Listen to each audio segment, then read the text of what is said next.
मंगलमय मंगल करण वीतराग विज्ञान।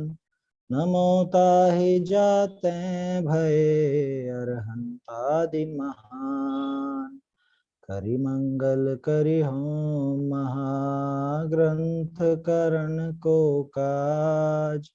जाते मिले समाज सब पावै निज पद राज। मोक्षों प्रकाशक ग्रंथराज पर अपनी चर्चा चल रही है। प्रतिज्ञा के संबंध में अपन देख रहे हैं कैसी कैसी सावधानी रखना आवश्यक है और प्रतिज्ञा होने के बाद भी परिणाम कैसे रहने चाहिए। हमने कोई नियम लिया है तो उसके बाद उस नियम के प्रति हमारी क्या भावना होनी चाहिए, या जब नियम लिया तो नियम लेने के बाद उसके प्रति कोई निरादर का भाव तो नहीं है, या आगे भी और नियम लेने में उत्साह रहता है या नहीं, प्रतिज्ञा करने में कोई उत्साह रहता है या नहीं, ये खास ध्यान देने लायक बातें हैं। क्योंकि अगर वो काम करके आकुलता उत्पन्न होती हो तो ऐसा काम करने का कोई लाभ नहीं है। अगर बाद में कोई ऐसा मन ना बने कि भाई आगे मुझे कोई नई प्रतिज्ञा लेनी हो या नया कोई नियम लेना हो, तो उसके पहले ही अपन ऐसा सोचने लग जाए, अरे पहले भी ऐसा ले लिया था नियम और फिर बाद में बहुत दुखी हो गए थे, हैं, तो अब नहीं करना ऐसा नियम, अपने को नियम नहीं लेना, सहज रूप से कर लो जितना काम करना है, नियम नहीं लेना। ऐसा अगर भाव आता है तो समझ लेना है कि उसके प्रति अनादर का भाव है, आगे उत्साह नहीं बने।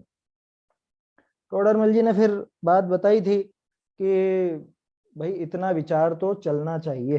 तो सामने वाले का प्रश्न था कि जो चांडाल आदि हैं, अपन ने भील का उदाहरण लिया था, चांडाल का भी प्रसिद्ध उदाहरण है, यमपाल चांडाल का अहिंसा अणुव्रत में जो प्रसिद्ध हुआ था। क्योंकि चांडाल भील वगैरह ये सब भी जो नियम लेते हैं, ये भी क्या इतना सोचते होंगे? तो टोडरमल जी ने क्या जवाब दिया कि भाई इतना तो उनको विचार रहता है, कितना, कि चाहे मरण हो जाए लेकिन प्रतिज्ञा का निर्वाह पूरी तरह से करना है, प्रतिज्ञा का निर्वाह अच्छी तरह करना है, उसमें कोई दोष नहीं लगाना है ना। मरण पर्यंत इस प्रतिज्ञा को यथावत निभाना है, उसके प्रति सम्मान का भाव उसके हृदय में रहता, इतनी भावना रहती है। रही सम्यक दृष्टियों की बात, तो तत्व ज्ञान पूर्वक ही करते हैं, तो उनके कोई समस्या नहीं है। तीसरे प्रकार के जीव कि जिनके तत्व ज्ञान हुआ नहीं, अंतरंग विरक्ति हुई नहीं और नियम ले लेते हैं, उसके बाद क्या होता है कि उसके बाद और उसके पहले दोनों समय जिसका नियम ले रहे हैं उसमें अत्यंत आसक्त होकर के प्रवृत्ति करते हैं, अत्यंत आसक्त होकर के उनकी प्रवृत्ति नजर आती है ना। उपवास का उदाहरण आया था, धारणे पारणे के भोजन में अति लोभी होकर गरिष्ठ आदि भोजन करते। कल काफी बात कर ली थी इस बारे में, देखो फिर से वो ध्यान आ जाती है बाबूजी की बात। वो क्या कहते थे कि 14 का उपवास पूनम की थाली में देखो, ये इसका यही अर्थ है, उस पंक्ति का यही अर्थ है कि आपकी पूनम की थाली किस तरह की है और आपका भोजन किस तरह से हो रहा है, वहां पर कितनी आकुलता है, कितनी तीव्रता है, कितनी उसमें समझ लो आसक्ति है, इस सब से पता चल जाता है कि आपके 14 के उपवास में कितने भाव लगे थे। 14 का उपवास पूनम की थाली में देखो। मैं तो इसमें एक और बात जोड़ना चाहूंगा, 14 का उपवास पूनम और 13 दोनों की थाली में देखो, क्योंकि यहाँ टोडरमल जी कह रहे हैं ना उसके पहले भी करता है। 10 लक्षण प्रारंभ होने वाला, अष्टानिका प्रारंभ होने वाली है, तो उसके पहले ही यार पहले अपन कर लो, अभी 8-10 दिन तो अपने को ये नहीं मिलेगा, ये काम करने को, ये खाने को नहीं मिलेगा, तो वैसी प्रवृत्ति चलती है। अच्छा उदाहरण था जल का, जल को रोक रखा था, जैसे पानी को बांध रखा है, बांधों में पानी बंधा हुआ है, जैसे ही कोई गेट खोला जाता है बहुत तेज प्रवाह होकर चलता है। ठीक ऐसे इधर प्रतिज्ञा का काल पूरा हुआ और ऐसा टूट पड़ता है। आत्मानुशासन में तो लिखा गुणभद्राचार्य ने, जैसे पहले कभी भोगे ही नहीं, जैसे पहले कभी मिले ही नहीं, ऐसे ऐसे टूट पड़ता है। क्या अंतरंग तो आसक्ति बढ़ती गई है ना, विषय प्रवृत्ति को रोक रखा था जबरदस्ती, विरक्ति हुई नहीं थी लेकिन जबरदस्ती रोक रखा था। अब जब वो प्रतिज्ञा पूर्ण हुई, प्रतिज्ञा का काल पूरा हुआ, तो वो जो आसक्ति बढ़ गई थी अब वो पूरे वेग से चलने लगी, पूरी तरह से वहां पे उसका प्रवाह बढ़ गया। आगे पीछे उसके बदले अधिक राग किया, पहले और बाद में ज्यादा राग किया, तो राग भाव बढ़ा या घटा? तो जब राग भाव वहां पे बढ़ा है तो इससे स्पष्ट पता चलता है कि ये फलदायी नहीं रहेगा। क्यों?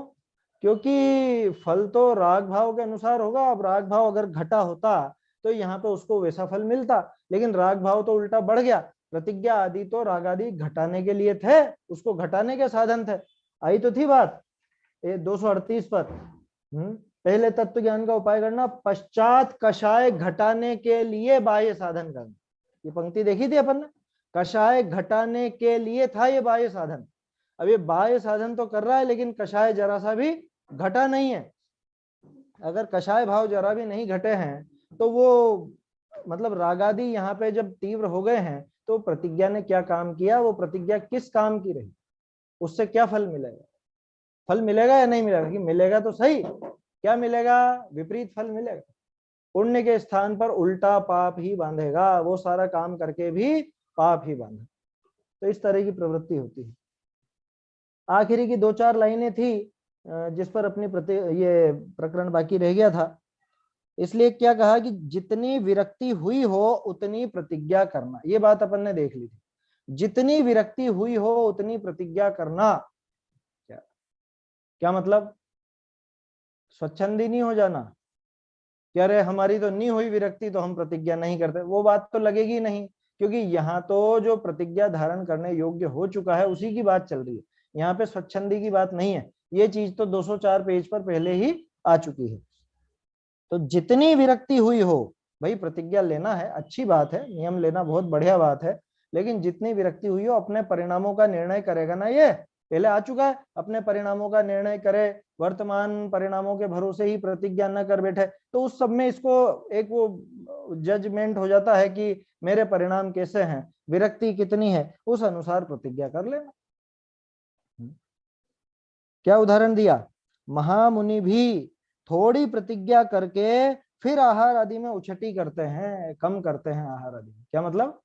प्रतिज्ञा कम ही ली है ना, मतलब साध तो ज्यादा सकती थी, ज्यादा साध सकते थे, उसके बावजूद छोटी प्रतिज्ञा लेते हैं, उसको पूरी तरह निभाते हैं और ज्यादा का अभ्यास रखते हैं, ज्यादा का प्रयास करते हैं। हमारे चलता उल्टा।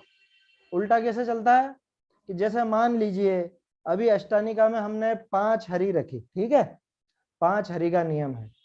तो अब मान लो 3 हरी में ही काम चल रहा हो तो भी अपन क्या सोचते हैं, अरे 2 हरी बाकी तो है और अभी 2 और आने दो। कि क्यों? नियम में ही तो खा रहा है वो, कि नियम में खा रहा है लेकिन उसकी आसक्ति टूटी नहीं है वास्तव, है ना। जैसे 5 गिनती की हरी रखी, 5 हरी, 5 से ज्यादा नहीं लूंगा, लेकिन मान लो 3 ही हो रही तो अभी तो 2 बाकी है, 2 और करो कुछ ना कुछ। ऐसा भाव नहीं रहना चाहिए। भाव तो ऐसा कि प्रतिज्ञा तो जैसे छोटी प्रतिज्ञा ली, कैसी छोटी प्रतिज्ञा ली? 5 की प्रतिज्ञा ली, लेकिन प्रयास ऐसा करे कि 1 में ही काम चल जाए, बिना हरी के ही काम चल जाए, 2 हरी में चल जाए, 3 हरी में चल जाए, उसमें भी घटा। इसको बोलते हैं उछटी करना। कि प्रतिज्ञा तो ऐसी करी थी कि 5 से ज्यादा नहीं लूंगा, लेकिन इसमें और उछटी कर दी कि अरे 3 में ही काम चल रहा है अपना तो रहने दो, 3 ही ठीक है, या बिना हरि के ही काम चल रहा है तो बहुत अच्छी बात है। छोटा सा उदाहरण है समझने के लिए, यहाँ मुनिराज का उदाहरण। मुनिराज तो नियम जो लेते हैं, मतलब साध उससे भी ज्यादा सकते हैं वो, लेकिन नियम पहले उतना ही लिया जिसमें 100% पूरी गारंटी हो कि जरा भी भाव खराब ना हो, ऐसा नियम लिया। और अभ्यास ऐसा करते हैं, प्रयास ऐसा करते हैं कि उससे ज्यादा साध लेते हैं। आया समझ में? जैसे मैंने नियम ले लिया कि मैं मेरे इस नगर के बाहर नहीं जाऊंगा, ठीक है, नगर के बाहर नहीं जाऊंगा, ये तो लिया नियम। अब इसमें और उछटी करूं कि मैं मेरे मोहल्ले में ही काम चल जाता है तो इसके बाहर ही नहीं जाना अपने को, तो नियम नहीं लिया है, लेकिन नियम न होने के बावजूद उसको और आगे बढ़ाने का प्रयास चलता है। देखो पहले भी अपन कई बार बात कर चुके हैं, श्रावक का जो धर्म है ये तो एक तरह समझौते का या कह लो कि मजबूरी का धर्म है ना। तो इसमें तो वो आगे बढ़ने का प्रयास चलता रहता है, प्रतिज्ञा रहती है छोटी, लेकिन प्रयास आगे के लिए, क्योंकि आगे फिर आगे और बढ़ना है ना, श्रावक दशा से फिर मुनि दशा पर जाना है। तो जब मुनि बनना है तो उस हिसाब से अपनी जो प्रतिज्ञा ली है उस प्रतिज्ञा से आगे बढ़ के ही प्रयास चलता है समझ में। जैसे नियम तो है अपना कि सूर्यास्त के बाद भोजन नहीं करेंगे, ठीक है। अब बहुत से तो इस इंतजार में बैठे रहते हैं, अरे अभी तो 6:30 बजे होता है सूर्यास्त, अभी तो 6 बजे है, 6:15 पे लगा देना थाली। ऐसा नहीं होना, क्या चाहिए? भले नियम अपना सूर्यास्त तक का है, लेकिन उसके 1-1.5 घंटे पहले निपट लूंगा, है ना, पानी वगैरह पी करके सब फ्री हो जाऊं तब तक, उस समय तक। बहुत सौ की ऐसी प्रवृत्ति रहती है, कैसी, वो घड़ी देखते रहेंगे, अरे अभी तो है टाइम, अभी तो है टाइम। अरे तू पहले ही निपट जाना, तैयार हो जा पहले ही, उसमें क्या दिक्कत। आया समझ में। तो प्रतिज्ञा भले वहां पे छोटी करे, लेकिन फिर उसमें और उछटी करते हैं, माने और उसमें कटौती करते हैं। जितनी प्रतिज्ञा करी थी उससे ज्यादा साध लेते हैं बिना प्रतिज्ञा के ही। तो ये पद्धति तो उचित है क्या, इस तरह की पद्धति तो होनी ही चाहिए। क्यों, क्योंकि लक्ष्य आगे तक का रखना है ना, लक्ष्य आगे तक का रखना। भले छोटी प्रतिज्ञा करी, लेकिन बड़ी भी साधने का प्रयास करता है बिना प्रतिज्ञा करे। पहले प्रैक्टिस होती है, वो आगे की तैयारी है एक तरह से, यूं समझिए। जैसे ये जो अभी अपन ने उदाहरण लिए 2-3, एक तो 5 हरी का, अब वो 3 में ही काम चला रहा है या 1 में ही काम चला रहा है, या सूर्यास्त के पहले भोजन का तो 1-1.5 घंटे पहले ही खा करके फ्री हो रहा है, तो वो आगे की तैयारी है, यूं समझ लीजिएगा कि आगामी बड़ी प्रतिज्ञा के लिए वो खुद को तैयार कर रहा है। 2 दिन पहले मैंने कहा था मुझे ध्यान दिलाइएगा प्रतिज्ञा किस तरह से लेनी, इस तरह का, है ना, मुझे भी ध्यान नहीं रहा, किसी ने ध्यान भी नहीं दिलाया, अभी मुझे ध्यान आ गया। इसमें एक और विचार किया जा सकता है कि भाई 2 तरह की प्रतिज्ञा होती है रत्नकरण जी में, 2 तरह की प्रतिज्ञा समंत भद्राचार्य ने बताई है। कौन सी, यम और नियम, है ना, नियमो परिमित काल यावत जीवो यमो धृते, इस तरह का छंद है वहां पर क्या, कि आजीवन होती है एक तो, उसको यम कहा जाता है, और समय सीमा क्षेत्र सीमा के अनुसार होती है, उसको नियम कहा जाता है। तो आपसे कौन कहता है कि आप ऐसी बड़ी प्रतिज्ञा यम धारण करो, ऐसा कौन कहता है, नियम लो ना, कहाँ दिक्कत है। नियम माने वो काल अवधि लेकर के, काल की सीमा निर्धारित करके वो काम किया जा सकता है, तो वैसा करना चाहिए। अरे रोज के रोज भी प्रतिज्ञा ली जा सकती है, कोई बड़ी बात नहीं है, बहुत लोग करते हैं, और सबसे सुगम तरीका है वो, सबसे सरल तरीका। जिसको ये शंका हो कि अरे बाद में सधेगी या नहीं सधेगी, तो तू रोज का रोज लेके देख ले भैया, रोज साध ले। जिस दिन ऐसा लगे आज तबीयत ठीक नहीं, उस दिन मत लेना नियम, जिस दिन चल रहा है, जिस दिन ठीक लग रहा है, उस दिन तो ले। तो रोज के रोज भी की जा सकती है, 2-4 दिन की भी की जा सकती है, हफ्ते की भी की जा सकती है, महीने की भी की जा सकती है, 6 महीने की भी की जा सकती है, साल भर, 5 साल, 10 साल, ऐसे भी नियम लिए जा सकते हैं, लिए जाते हैं, है ये पद्धति। ऐसा नहीं है कि ऐसा नहीं होता, अरे पूरा आजीवन लेना चाहिए, ऐसा कोई नहीं है। रत्नकरण शाहुकाचार्य ने दोनों तरह के बताए, दोनों तरह की प्रतिज्ञा शास्त्र विहित है, इसलिए कोई समस्या नहीं है ना, घबराने की आवश्यकता नहीं, और हड़बड़ करने की भी आवश्यकता नहीं, दोनों ही चीजें सावधानी रखनी चाहिए। क्या कहा यहाँ पे, मुनिराज भी थोड़ी प्रतिज्ञा छोटी लेंगे प्रतिज्ञा, और फिर आहार आदि में कमी करेंगे, माने उस प्रतिज्ञा में भी और लिमिट, उसमें भी और लिमिट कर देते हैं। और अगर बड़ी प्रतिज्ञा करते हैं तो अपनी शक्ति देख कर करते हैं, जो पुराण आदि में अपने को पढ़ने को मिलता है कि इतने महीने का उन्होंने उपवास किया, या इतने वर्षों तक उपवास किया, या ऐसे काय क्लेश किया, या इस तरह की प्रवृत्ति करी, ऐसी पद्धति रखी। तो ये सारी बातें जो अपन पढ़ते हैं, तो वो मुनिराज अपनी शक्ति देख करके करते हैं वो काम। ऐसा नहीं है कि मुझ में तो शक्ति नहीं है और मैं नियम लेता फिरूं, ऐसा नहीं करते कभी। जैसे देखा तो था अपन ने, किसी के शरीर में नहीं है सामर्थ्य कि भूखा नहीं रह सकता, और भूखा रहने पे उसको कुछ शारीरिक विकृति आ जाती है, कुछ परिणाम बिगड़ते हैं, शरीर भी बिगड़ता है, हाई बीपी हो गया, एसिडिटी बनने लग गई, चक्कर आने लग गए। ऐसा काम नहीं करते मुनिराज। मुनिराज देखते हैं कैसी क्या स्थिति है, मेरी कितनी सामर्थ्य है, ये बातें आ चुकी हैं उसमें, वो अपने शरीर की शक्ति और देव द्रव्य क्षेत्र काल भाव का ध्यान रख करके प्रतिज्ञा के लिए, है ना। तो मुनिराज अपनी शक्ति देख करके करते हैं अगर बड़ी प्रतिज्ञा करते हैं। जिस प्रकार देखो, सबसे खास पंक्ति है पूरे पैराग्राफ की, जिस प्रकार परिणाम चढ़ते रहें वैसा करते हैं, कि आगे के लिए परिणाम और चढ़ते रहें, उत्साह बना रहे, निरादर ना हो, ऐसा वो करते हैं। प्रमादी भी ना हो और आकुलता भी उत्पन्न ना हो, न तो प्रमादी हो जाए ना आकुलता खड़ी हो। वो मुनिराज का उदाहरण था ना, 2 मुनिराज का, एक को प्रमाद आ गया था, एक को शिथिलता आ गई थी, है? तो प्रमादी भी ना हो और आकुलता भी उत्पन्न ना हो, इस तरह से प्रवृत्ति कार्यकारी जानना, ऐसी प्रवृत्ति ही काम की है। इसके बिना अगर वो अपनी शक्ति को बिना विचारे ऊट पटांग नियम धारण कर ले तो फिर तो दुखी ही होगा। प्रतिज्ञा भी टूटेगी और पाप भी लगेगा। आया समझ में? तो ये अपने को ध्यान रखना चाहिए। प्रमादी भी ना हो यार, आकुलता भी ना उपजे, ऐसी प्रवृत्ति कार्यकारी जाननी, ना कि बिना सामर्थ्य देखे ही कुछ भी प्रतिज्ञा करना, वो कार्यकारी है ना। देखो अच्छा, पूजन में भी देखो पंक्ति आती है, कीजे शक्ति प्रमाण और शक्ति बिना श्रद्धा धरे। क्या मतलब? कि जितनी अपनी शक्ति हो उस शक्ति को देख करके ही वो उस हिसाब से वो क्रिया करता है, वैसी प्रतिज्ञा लेता है। और जितनी शक्ति नहीं है, जो काम नहीं कर सकता, उसकी श्रद्धा रखता है कि मुझको आगे ये काम करना है, उसका अभ्यास करेगा, उसके लिए पहले खुद को तैयार करेगा, प्रैक्टिस करेगा, और तब जाकर के फिर वो कदम बढ़ाएगा। एक और है ना छेड़ाला में, अपनी शक्ति विचार परिग्रह थोरो राखे, अपनी शक्ति विचार परिग्रह थोरो राखे।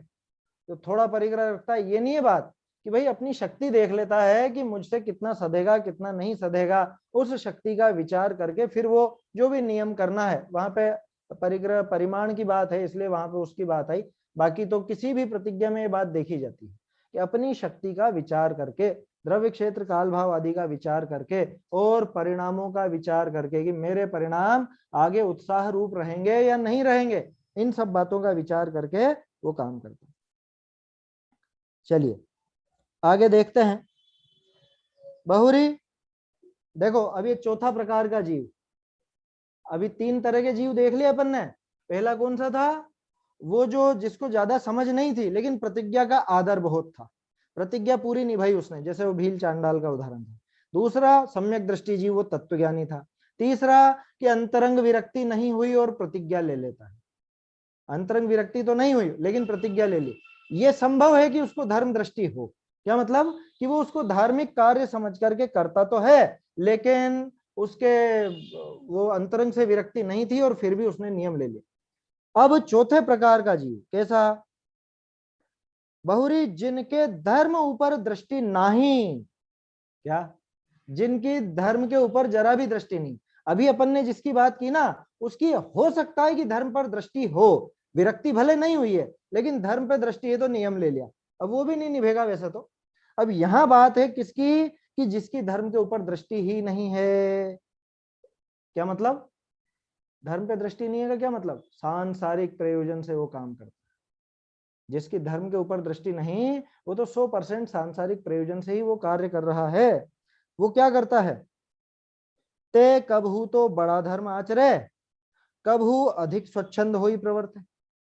जैसे कोई धर्म पद्धति विषय, कोई धर्म पर्व विषय तो बहुत उपवास आदि करे, और कोई धर्म पर्व विषय बारंबार भोजन आदि करे। सो धर्म बुद्धि होई तो यथा योग्य सर्व धर्म पर्वनि विषय यथा योग्य संयम आदि धरे। बहुरी कबहू तो कोई धर्म कार्य विषय बहुत धन खर्चे, कबहू कोई धर्म कार्य आनी प्राप्त भया होई तो भी तहां थोड़ा भी धन न खर्चे। सो धर्म बुद्धि होई तो यथा शक्ति यथा योग्य सर्व ही धर्म कार्य विषय धन खर्चा करे, ऐसे ही अन्य जानना। इसमें कौन से जीव की बात है? कि जिसकी धर्म के ऊपर दृष्टि नहीं है, यानी साफ शब्दों में कहें तो कषाय भाव से प्रेरित होकर के वो काम करता है। तो कैसे करता है? कि कभी तो बहुत ऊंचा धर्म साधेगा, है ना, कभी तो बिल्कुल ऐसा साधु जैसा हो जाएगा, और कभी जो बिल्कुल स्वच्छंद हो जाएगा। जैसे वो कल भी शायद अपन ने बात की थी ना, कल या परसों, कि 10 लक्षण में तो हम बिल्कुल पक्के जैन हो जाते हैं, 10 लक्षण में तो पक्का जैन, और बाकी समय तो अजैन जैसा, अजैनों से भी गया बीता बिल्कुल, सब चलता है सब खाना पीना सब चलता है, ऐसा हो जाता है। तो कभी तो ऐसा करे कि 10-10 उपवास करे, और कभी ऐसा करे जो होटलों में खाए, हैं, अभक्ष्य खाए, बाजार में खाए, ऐसा उल्टा काम। अगर धर्म पर दृष्टि होती तो सभी धर्म पर्वों में वो यथा योग्य और यथाशक्ति अपना आचरण करता। 10 लक्षण की अभी कह दो किसी से कि अगले महीने भी आने वाले हैं 10 लक्षण, कह रहे कहां से आने वाले हैं? वो तो तब आएंगे, तब बारिश के समय भादवा में। उनको यही नहीं मालूम कि 10 लक्षण भी 3 बार होते। अरे भाई, अगर तुमको वास्तव में 10 लक्षण पर आत्माराधना की रुचि हो, संयम की रुचि हो, तो अकेले उसी समय क्यों करे? वो तो हर समय करेगा, वो तो अष्टानिका में भी करेगा, और एक में क्यों करेगा, तीनों में करेगा। आया समझ में? जिसकी धर्म के ऊपर दृष्टि। अब देखो, इसमें एक थोड़ा सा मुझे कभी कभी विचार आता है। अभी जैसे महावीर जयंती आएगी, है ना? अब वो प्रचलित नाम है इसलिए बोलने में आता है, कायदे से जयंती नहीं बोलना चाहिए, जन्मोत्सव बोलना चाहिए अपने को।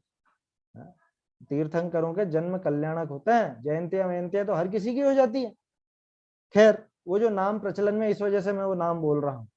तो जैसे जितना उल्लास या जितना ये वो दिखाएगा महावीर जयंती के दिन, वीर जन्म कल्याणक के दिन, तो उतना उल्लास इसको और तीर्थंकरों के जन्म कल्याणक का भी आता है क्या? कि अच्छा चलो जन्म कल्याणक की बात छोड़ो, वीर निर्वाणोत्सव की बात कर लो। जितना उल्लास वीर निर्वाण पर आता है, उतना उल्लास क्या दूसरे निर्वाण पर भी आता है, दूसरे तीर्थंकरों के निर्वाण पर भी। इससे पता चलता है कि इसकी दृष्टि धर्म पर नहीं है, इसकी दृष्टि तीर्थंकरों पर नहीं है, इसकी दृष्टि में तो पता नहीं क्या कुछ बैठा हुआ है दिमाग में, कुछ ऐसा कषाय भाव या कुछ विपरीतता ऐसी दिमाग में बैठी हुई है, इस वजह से वो वहां पर ही विशेष प्रवृत्ति करता है, अन्य जगह उसकी प्रवृत्ति बिल्कुल नील हो जाती है एकदम। लिखा ना यहाँ कि कहीं तो बड़ा धर्म आचरे और कभू अधिक स्वच्छंद हुई प्रवर्तन। कभी तो बहुत धर्म आचरण करता है और कभी बहुत स्वच्छंदी हो जाता है, ऐसे विपरीतता होती है। जैसे कोई धर्म पर्व विषय तो बहुत उपवास आदि करे, स्पष्ट उदाहरण है 10 लक्षण का जो भादवा में आते हैं।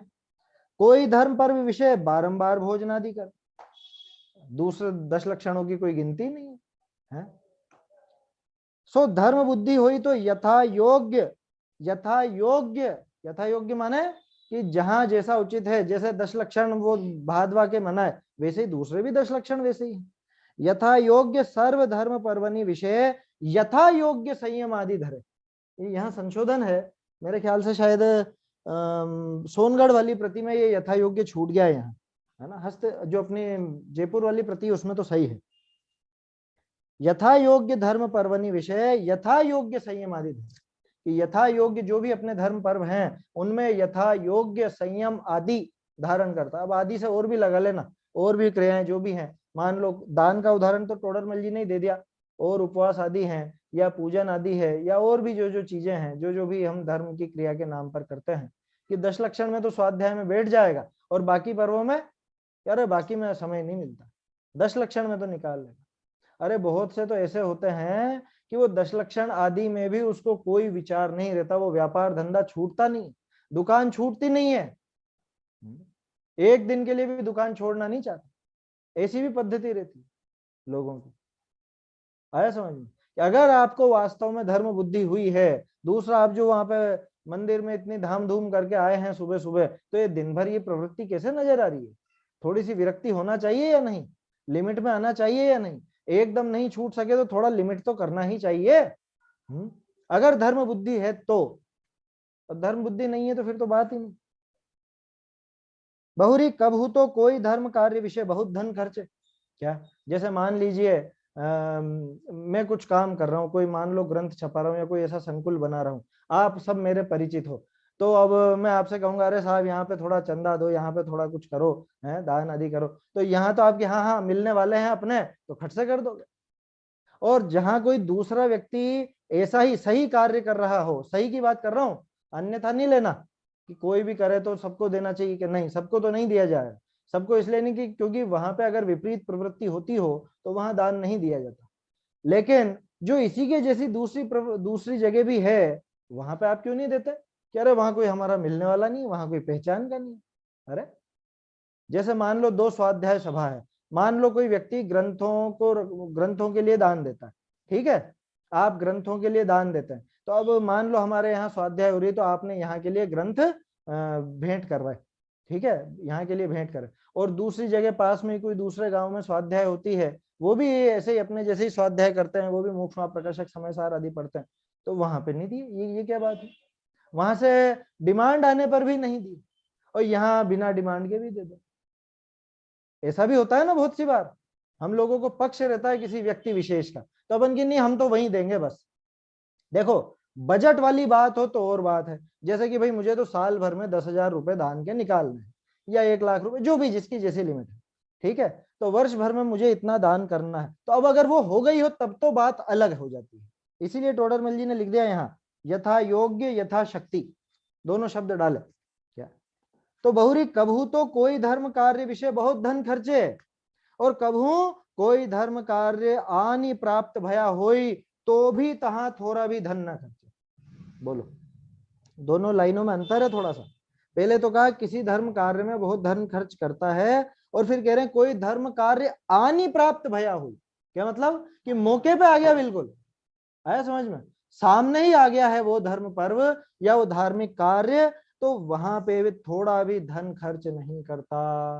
कह रहे यहाँ जरूरत है यहाँ तो देता नहीं है, और जहां जरूरत नहीं है वहां पे बिना मांगे भी देता रहता। तो इसका क्या मतलब निकला, इसका मतलब स्पष्ट निकला कि धर्म के ऊपर बुद्धि नहीं है इसकी, इसकी बुद्धि तो उस पे है कि मेरा नाम कहाँ दिखेगा।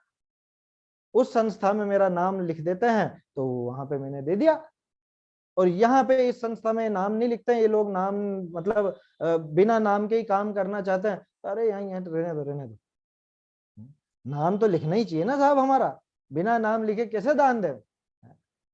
अरे भाई आपको रसीद चाहिए, रसीद तो मिल जाती है, रसीद में दिक्कत नहीं है, लेकिन बहुत सी जगह पे नाम लिखने की पद्धति नहीं रहती, तो वहां लोग बाग देने से कतराते। आप उसकी तफ्तीश कर लो, ईमानदारी है या नहीं है, कोई गड़बड़ तो नहीं है, ये सारी जानकारी निकाल लो, और अगर सब सही साठ काम हो रहा है उसके बावजूद वहां नहीं देता, तो इसके मन में वो धर्म कार्य के ऊपर दृष्टि नहीं है, कुछ अपने नाम आदि प्रयोजन के ऊपर ही दृष्टि है, ऐसा पता चलता है। आया समझ में। टोडरमल जी ने शुरू में ही लिख दिया जिनकी धर्म के ऊपर दृष्टि नहीं वो इस तरह की प्रवृत्ति करते हैं। भाई धर्म बुद्धि होई तो यथाशक्ति यथा योग्य, ये यथाशक्ति में अपन ने बजट की बात कर ली है ना, कि हमारे तो इतना साल भर का हम निकालते हैं, इतना हो चुका था इसलिए नहीं दे पाए, मन में देने का भाव तो है पर क्या करें अभी नहीं दे पाए, वो बात अलग हो जाती है। यथा योग्य कि जहां उचित है, अगर बिल्कुल ऐसा उचित उचित कार्य हो रहा है तो सभी जगह दो, देना चाहिए, और बल्कि ये विचार करना चाहिए कि जहां ज्यादा आवश्यकता हो, है ना, भले उसकी वो प्रचलन में कम हो, भले उसका नाम कम हो, तो वहां सहायता ज्यादा करनी चाहिए। क्यों कि जिनके ऊंचे नाम हैं, जहां पे सभी लोग दान देते हैं, वहां तो पूर्ति हो ही जाती है, वहां तो एक्सेस में रहता है, बिल्कुल ज्यादा रहता है वहां। और जिनका नाम प्रचलन में नहीं है, ज्यादा प्रचलित नहीं है, लेकिन काम पूरा कर रहे हैं, काम पूरी ईमानदारी से चल रहा है, और वहां पे लोग बाग अपना नाम ज्यादा प्रचलन में नहीं आ पाएगा इस वजह से दान नहीं देते, जबकि वहां ज्यादा देना चाहिए। देखिए तो यही तो कह रहे हैं टोडरमल जी, अगर धर्म बुद्धि होती, इसकी धर्म बुद्धि होती तो यथाशक्ति यथा योग्य सर्व ही धर्म कार्य विषय धन खर्चा करे, सभी धर्म कार्यों में धन खर्चे।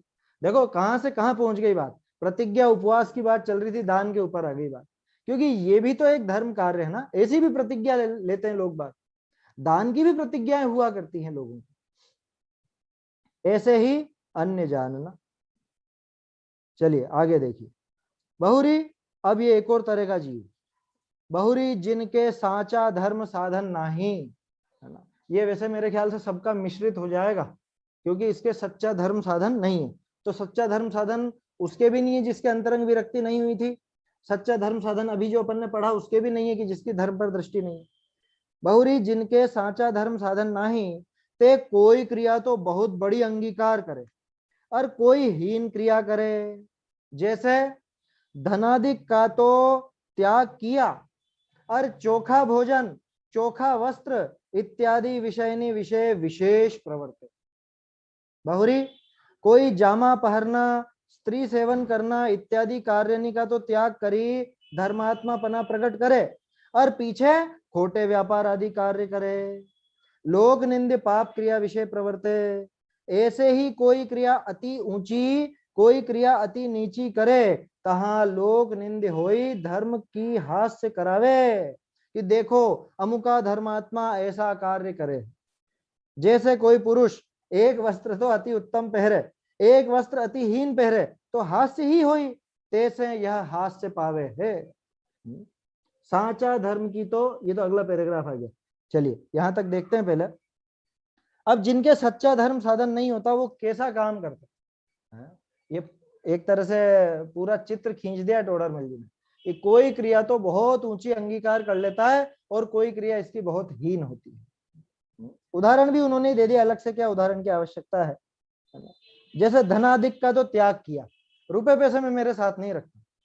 अरे अन्य मत में भी दिख जाएंगे आपको ऐसे, रुपए पैसे साथ नहीं रखेंगे लेकिन वैभव पूरा, सिंहासन होगा चांदी का सोने का, या पूरे वो मुकुट वुकुट और पूरा वेश जो है वो देखो आप, मालाएं लटक रही हैं यहाँ पर, मेरे साथ में कुछ भी रुपया पैसा नहीं रखता। ये इतना सारा वैभव तो इकट्ठा कर लिया और कह रहा रुपए नहीं रखता। या रुपए पैसे का तो त्याग किया लेकिन भोजन बिल्कुल एवन होना चाहिए, 56 भोग बनने चाहिए। क्या चोखे वस्त्र कपड़े बिल्कुल ऐसे होते हैं उनके, तो वहां से बन के आते हैं, क्या विदेश से आते हैं साहब। इत्यादि विषय विषय विशेष प्रवृत्ति, ऐसे विषयों में प्रवृत्ति ज्यादा होती है। मान लो किसी ने भोजन छोड़ा तो रुपए पैसे की वांछा रहती है, रुपए पैसे छोड़ रखे हैं तो पद की, लालसा की, तरह तरह के आयोजनों की, इनकी इनकी वो रहती है।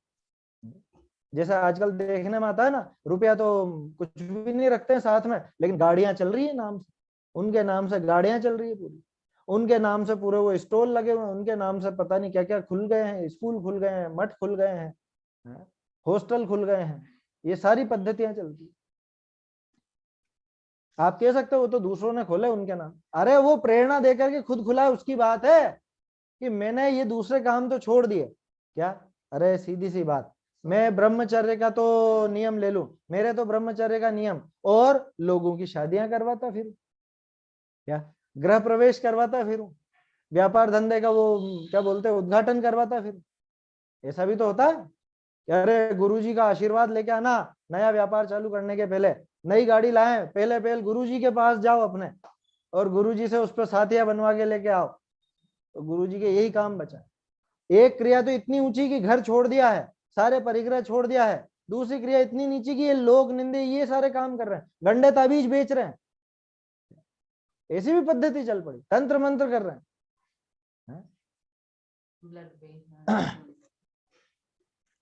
जैसे धनाधिक का तो त्याग किया और चोखा भोजन, चोखा वस्त्र इत्यादि विषय विषय विशेष प्रवृत्ति, उनमें विशेष प्रवृत्ति होती है। बहुरी कोई जामा पहनना, जामा जामा माने वस्त्र होता है ना, जैसे एक विशेष प्रकार की वेशभूषा यूं समझ लो, है ना, क्योंकि सामान्य रूप से जैसे अपन लोग कपड़े पहनते हैं ऐसे कपड़े पहनेगा तो कौन उसको पूछेगा, तो कुछ ऐसी अलग सी ड्रेस होनी चाहिए, चोगा होना चाहिए ऊपर से नीचे तक का, या कुछ अलग ही तरह का, जो भी कुछ मिला कुल मिलाकर उसको जामा नाम दिया है। स्त्री सेवन करना इत्यादि का तो त्याग किया, यहाँ तो बात दूसरी है, जामा पहनने का त्याग किया कि हम ऐसी अलग से वेशभूषा नहीं पहनेंगे, स्त्री सेवन का तो त्याग किया और ऐसा धर्मात्मापना प्रकट किया, सीधे शब्दों में कहूं ब्रह्मचर्य आदि धारण कर लिया, और पीछे खोटे व्यापार आदि कार्य कर। ये खोटे व्यापार की बात अभी अपन ने की ना, यहाँ ये तोड़ा दो, यहाँ ये फोड़ा दो, यहाँ ये बना दो, क्या ऐसे तो हॉस्टल खुला दो, ऐसी गौशालाएं खुला दो, ऐसे क्या बोले वो वस्त्र वगैरह बनने का जो कारखाना होता है वो खुला दो, ब्लड बैंक खुला दो, ये सब चीजें चलने लगी, स्कूल खुला दो, हॉस्टल खुला दो। तो एक तरफ तो इतनी ऊंची क्रिया और दूसरी तरफ ऐसा, या तंत्र मंत्र की दुकानें खड़ी कर ली, नवग्रह, वो नवग्रह के नाम पर चल पड़े बहुत से ऐसे धर्मात्मापना प्रकट करे और पीछे खोटे व्यापार आदि कार्य करे, लोक निंद्य पाप क्रिया विषय प्रवृत्ति। लो बहुत से तो ऐसे ऐसे कामों में लिप्त हो जाते हैं जिनको लोक निंद्य कहा जाता है, लौकिक में भी जिसकी निंदा की जाती है ऐसे कार्यों में प्रवर्तित हो जाते। ऐसे ही कोई क्रिया अति ऊंची, कोई क्रिया अति नीची करे, तहां लोक निंद्य होई, लोक में निंदा का पात्र होता है, धर्म की हास्य कराता है वो, ये सबसे खतरनाक चीज है। खुद के ऊपर टीका टिप्पणी हो कोई दिक्कत नहीं, लेकिन अरे उसके माध्यम से धर्म की बदनामी हो रही है। आपको पता है रत्नकरण जी में लिखा, न धर्मो धार्मिकेर बिना, धर्म किसके आश्रय से चलता है? धार्मिक व्यक्ति के आश्रय से चलता है। अगर धार्मिक व्यक्ति की प्रशंसा होती है माने धर्म की प्रशंसा होती है, अगर उस धार्मिक व्यक्ति की निंदा होती है तो समझना धर्म की निंदा हो रही है। तो ऐसे धर्म का हास्य कराता है। तहाँ लोक निंदे होई धर्म की हास्य करावे, देखो अमुका धर्मात्मा ऐसा कार्य करे। होते ना बहुत से, अब वो आजकल तो सब ऑनलाइन का जमाना है, वीडियोग्राफी हो रही है, सब हो रहा है, योग की कक्षाएं ले रहे हैं साहब, योग की क्लास ले रहे हैं। कौन? कि हमारे गुरुदेव गुरुजी ले रहे हैं। किन की ले रहे हैं? महिलाएं बैठी है, महिलाओं के सामने योग सिखा रहे हैं, महिलाओं को योग सिखा रहे हैं। इस तरह की पद्धति चल पड़ी। जैसे कोई पुरुष, बहुत बढ़िया उदाहरण दिया टोडरमल जी ने, जैसे कोई पुरुष एक वस्त्र तो अति उत्तम पहरे, एक वस्त्र अति हीन पहरे, तो हास्य ही होई, तैसे ये हास्य पावे है। क्या आया समझ में? एक बार क्या हुआ, असली किस्सा सुनाता हूं आपको। हम जब पढ़ते थे ना, तो एक ऐसे ही कोई व्यक्ति काम करने आया, ठीक है, और शुरू में सब लोगों को बहुत इंप्रेस कर लिया उसने कि अरे तो रात को पानी भी नहीं पीता, रात को खाता भी नहीं, ऐसा वैसा। अब फिर कुछ लोगों ने, कुछ विद्यार्थियों ने उसको रात को सिगरेट पीते हुए पकड़ा। क्या? रात को सिगरेट पीते हुए पकड़ा। तब वो क्या कहता है कि नहीं, मैं पानी वानी अभी भी नहीं, बिल्कुल नहीं पीता हूँ, रात को पानी भी नहीं पीता हूँ, रात को मैं वो भी कुछ भी खाता पीता नहीं हूँ। तो फिर सिगरेट तो पी, बस सिगरेट जरूर पीता हूँ। अब सोचो, एक क्रिया तो इतनी ऊंची कि वहां पे पानी तक नहीं पीता रात को, दूसरी क्रिया इतनी हीन कि सिगरेट पीता है? या दिन में ही उसको सिगरेट पीते पकड़ लिया जाए तो क्या हाल होगा? कि ये कैसा धर्मात्मा कि एक तरफ तो रात को पानी का भी त्याग, और दूसरी तरफ जो ये सिगरेट पीता है या शराब पीता है या ऐसा ऐसा काम करता है। ऐसी स्थिति है। टोडरमल जी ने बहुत बढ़िया उदाहरण दिया है यहाँ पर। जैसे कोई पुरुष एक वस्त्र तो अति उत्तम पहने, मान लीजिए अभी मैं ही आपके सामने, मैंने जैसे कुर्ता पहन रखा है ना, अब आपको नीचे का तो दिख ही नहीं रहा है कि मैंने नीचे क्या पहना। मान लीजिए मैं सभा में आऊं, नीचे तो वो चड्डा पहन के, बरमूडा होता है ना, नीचे तो बरमूडा पहन लूं और ऊपर कुर्ता पहन लूं, क्या होगा फिर? ये कैसे पंडित जी? ये कैसा, ये लोअर पहन रखा है नीचे तो, और ऊपर जो कुर्ता पहन के आए हैं, ऐसा कैसे पंडित जी? तो हाथ से होगा ना। एक, या फिर एक वो पता नहीं कैसा अटपटा सा कुछ फैशन भी चल पड़ा है आजकल, पेंट पहनते हैं ना नीचे, तो एक पेंट की मोहरी तो नीचे तक, नीचे तक उसका एक पांव, और दूसरा पांव जो वो घुटने के ऊपर। ऐसी कैसी ड्रेस है ये, कैसी विचित्रता है? तो एक पैर तो नीचे घुटने, घुटने क्या सॉरी, नीचे जो अपनी एड़ी, एड़ी तक, नीचे एड़ी तक एक पैर, और एक जो घुटने के ऊपर तक। ऐसी विचित्र वेशभूषा पहन के अगर आएगा लोगों के सामने तो हास्य ही होगा, है ना? क्या कह रहे हैं? लोग निंदे, ऐसे ही कोई क्रिया अति ऊंची करे, जैसे कोई पुरुष एक वस्त्र तो अति उत्तम पहरे और एक वस्त्र अति हीन पहरे, तो हास्य ही होई, तैसे यह हास्य पावे है। उसी तरह से ये जिसके धर्म की बुद्धि नहीं है, जिसके अपने परिणामों पर बुद्धि नहीं है, जिसको तत्व ज्ञान नहीं है, जिसके अंतरंग विरक्ति नहीं हुई है, और फिर वो ऐसी प्रतिज्ञाएं धारण कर लेता है, तो ऐसे हास्य कराता है। साचा धर्म की तो ये आमना है कि जेता अपना रागादि दूर भया, ताके रागादि दूर भया होई, ताके अनुसार जिस पद विषय जो धर्म क्रिया संभवे, सो सर्व अंगीकार करे। ये एक तरह से यूं समझ लीजिए, ये बोल्ड होने लायक लाइनें थी। ये इसका क्या कहें, सार जैसी बात है, क्योंकि प्रतिज्ञा लेने की तो बात थी, सही प्रतिज्ञा तो लेनी है, तो कैसे लेनी, कब लेनी, कहाँ लेनी, कितनी लेनी, वो ये उसका एक तरह से सार बता रहे हैं। क्या कह रहे हैं? साचा धर्म की तो ये आमना है, जेता अपना रागादि दूर भया होई, ताके अनुसार जिस पद विषय जो धर्म क्रिया संभवे, सो सर्व अंगीकार करे। जो थोड़ा रागादि मिट्या होई, तो नीचा ही पद विषय प्रवर्ते, परंतु ऊंचा पद धराई नीची क्रिया न करे। क्या? अभी ये आगे का प्रश्न इसके साथ जुड़ा हुआ है, लेकिन उसको अपन बाद में ही देखेंगे। पहले तो क्या कहा, ये 3 पंक्तियां अपन समझते हैं कि भाई क्या है फिर अपनी आमनाएं। एक तो पहले बता दी थी, जैन धर्म में तो यह आमनाएं है, जैन धर्म में तो ये उपदेश है। कैसा? पहले तत्वज्ञानी होई, है ना, फिर अपने वो परिणामों को देखे, परिणामों का ठीक करे, निर्णय करे, वर्तमान परिणामों के ही भरोसे प्रतिज्ञा न कर बैठे, आगामी सदति जाने तो प्रतिज्ञा करके देखे, कर बैठे, है ना, और शरीर की शक्ति, द्रव्य क्षेत्र काल, ये सारी बातें तो हो गई। अब क्या? अब ये देखे कि मेरे कितने रागादि भाव दूर हुए, मेरे कितनी विरक्ति हुई है। जितनी विरक्ति हुई हो उतनी वो मतलब उतने ही प्रतिज्ञा आदि धारण करे, उस हिसाब से प्रवृत्ति करे। अगर रागादि ज्यादा नहीं घटे हो, विरक्ति ज्यादा नहीं आई हो, तो नीची पदवी के लायक ही काम करे और नीची पदवी में ही रहे, अपने को ऊंचा नाम नहीं धरावे। आया समझ में? जैसे मान लो मैंने मान लो विवाह नहीं किया, मान लो उदाहरण के तौर, वैसे तो हो गया लेकिन मान लो नहीं किया। अब मैं सोचता हूँ ठीक है शादी तो करी नहीं, ब्रह्मचर्य घोषित कर देते हैं, लेकिन अब मुझे मेरी वो प्रवृत्ति देखनी चाहिए, मेरा राग भाव कितना टूटा ये देखना चाहिए। क्या मुझे अखबार पढ़ने का शौक है? क्या मुझे ये फिल्मी गाने सुनने का शौक है? क्या मुझे ये मोबाइल पर तरह तरह की जो खबरें आती है ये देखने का शौक है? क्या मुझे फिल्में देखने का शौक है? अगर ये सब है तो फिर मैं ब्रह्मचर्य घोषित न करूं खुद का क्या? सामान्य रूप से जो एक विरक्ति है कि हाँ भाई शादी विवाह नहीं करना, जो भी अगर नहीं करना हो तो नहीं करे, करना हो तो करे, है ना। अगर मान लो वैसा राग नहीं टूटा हो तो स्वयं को वैसा गृहस्थ जैसा ही स्वीकार करे और वैसा ही प्रचारित करे।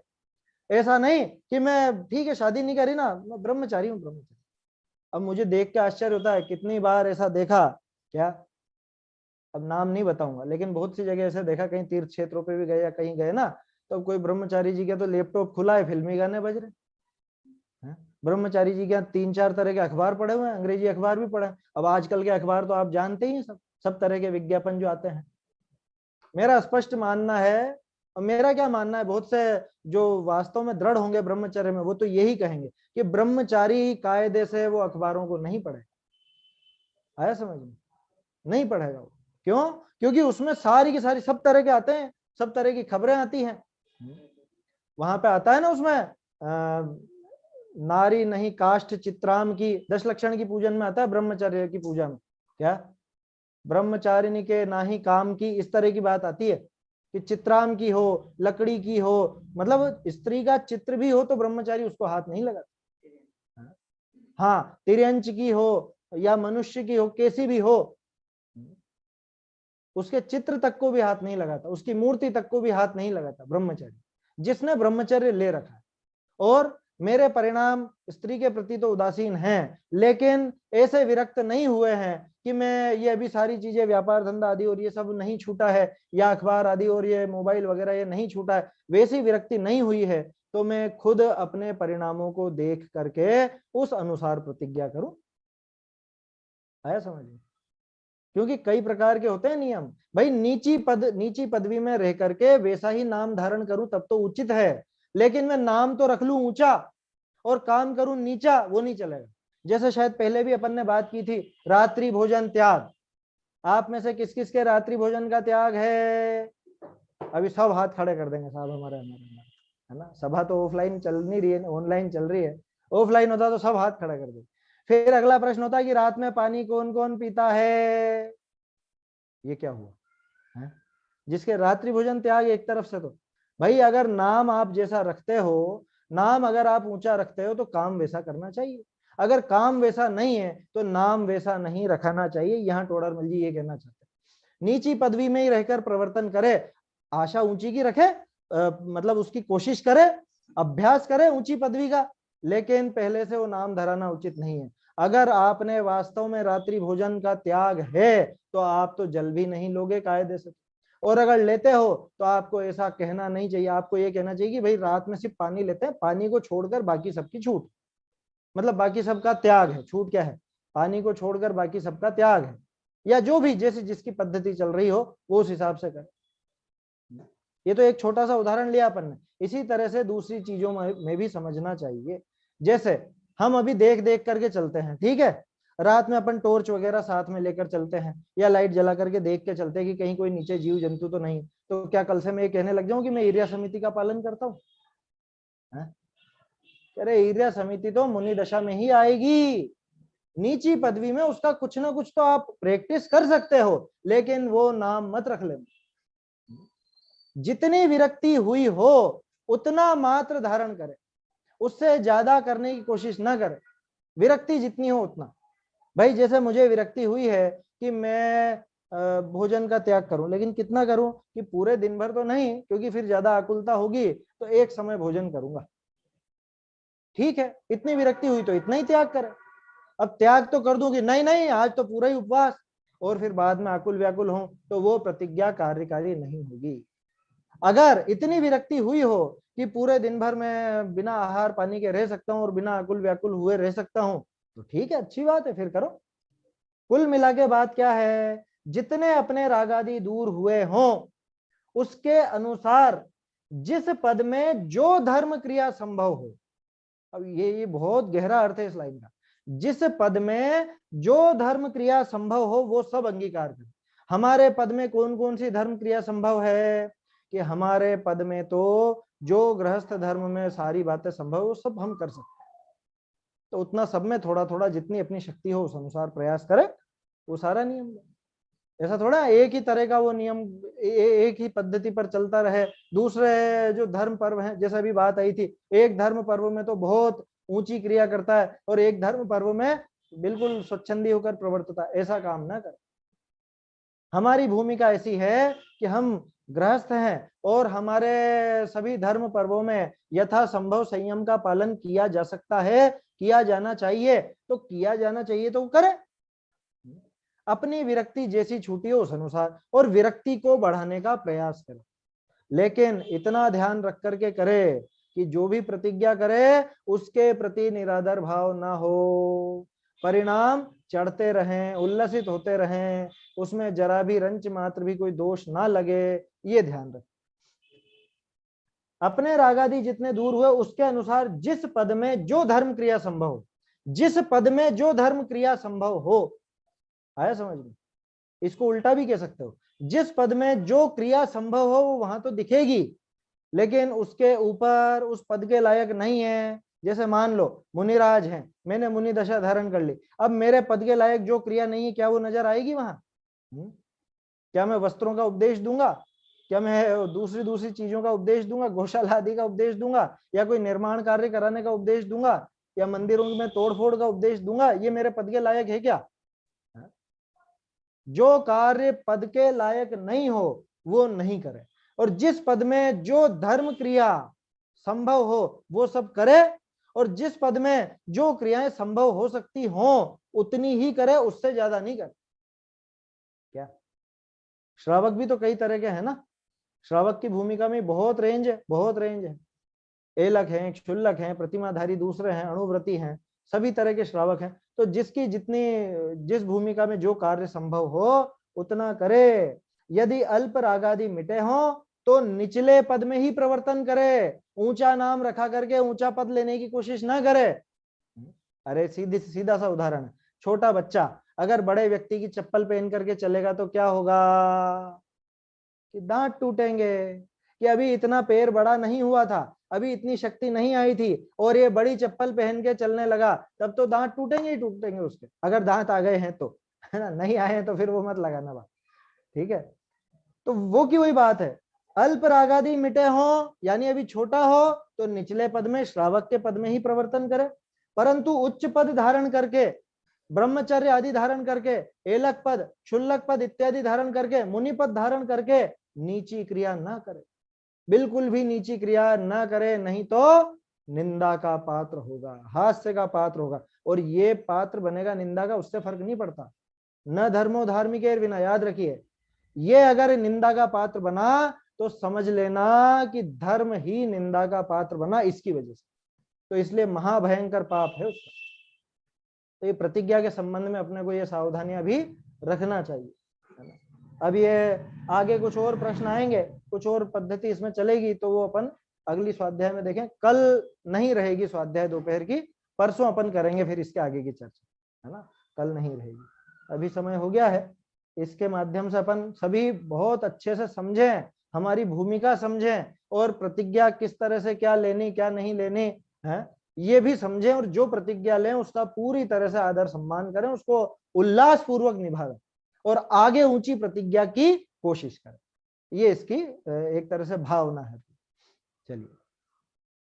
निज निधि निज में बताई यह अनंत उपकार है, उसके लिए जिन वाणी मातु शत बार है, वंदना शत बार है।